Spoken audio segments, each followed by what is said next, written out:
Hello po, magandang araw sa aking mga katropa.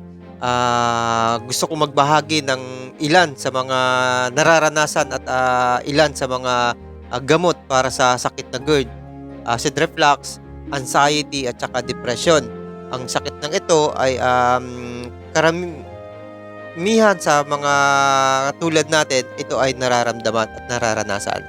Yan mga katropa.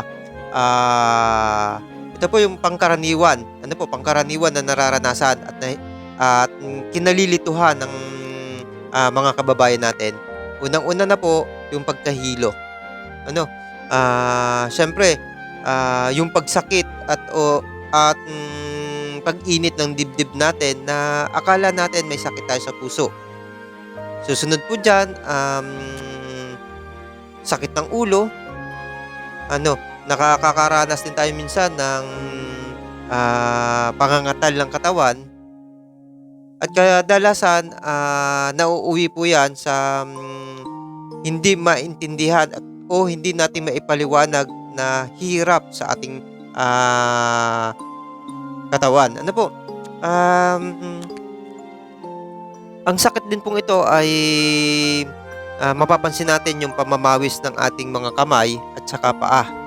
Pamamawis ng ating ang tawag nga dito, taas ng labi, yung pinaglalagyan ng bigote. Gano'n na rin yung ating ilong. 'Yan. Kadalasan masakit siya sa sikmura. Tumitigas yung sikmura natin. At ang hirap nito minsan, nagigising ka sa gabi na ito yung nararamdaman at nararanasan mo. Ang pag-uusapan natin muna ngayon mga idol, mga katropa, ay yung basic, yung pangunahing gamot. Kadalasan ito po ay binibigay ng ating mga doktor. Ang gamot po na kadalasan ay yung ating antacid. Kasi nga po, ang sakit natin ay GERD, acid reflux. Yung iba po, kapag nakakailang pabalik-balik na sa doktor, ang ibinibigay na po dito ay yung tinatawag natin PPI o yung ating proton pump inhibitor. Malakas po, napakaganda pong gamot ng mga pinag-uusapan natin ito. Maraming klase po ang proton pump inhibitor, ganun din po yung antacid, napakadaming klase po niyan. Ang lahat po ng gamot na o generic niyan ay mabisang nakakapagpagaling po sa lahat ng nararamdaman nating mga sintomas. Inuulit ko po, sintomas po ang ginagamot ng lahat ng iniinom nating gamot o yung binibigay ng doktor. Ngayon po, kadalasan talaga yung sakit natin, long term po talaga. Paulit-ulit ako po, nasabi ko naman sa inyo, mahigit 30 taon po. Nakuha ko lang kagalingan ko nung panahon ng pandemic. Kasi nga, sinabi ko kanina sa inyo yung gamot na pinag-uusapan natin, yan po ay gamot na ang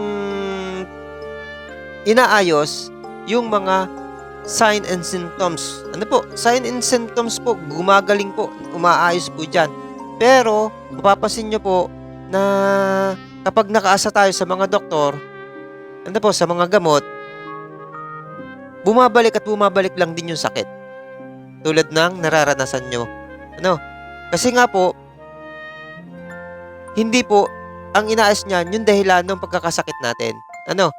Kaya sa susunod pong vlog, ibabahagi ko naman po sa inyo kung ano ba ang nangyari, bakit tayo nagkaroon ng sakit na to, at ano ba yung dapat na ayusin natin para hindi na tayo iinom ng mga gamot na rinireseta ng doktor kasi wala nang sign and symptoms kasi magaling na tayo totally sa sakit na GERD. Okay po, sana nakapagbigay ako ng magandang kwento, nakapagbigay ako ng inspirasyon sa pagpapagaling nyo. Muli po, ako ang inyong kaibigan at nagpapaalam, sana maging magaling na rin kayo tulad ko.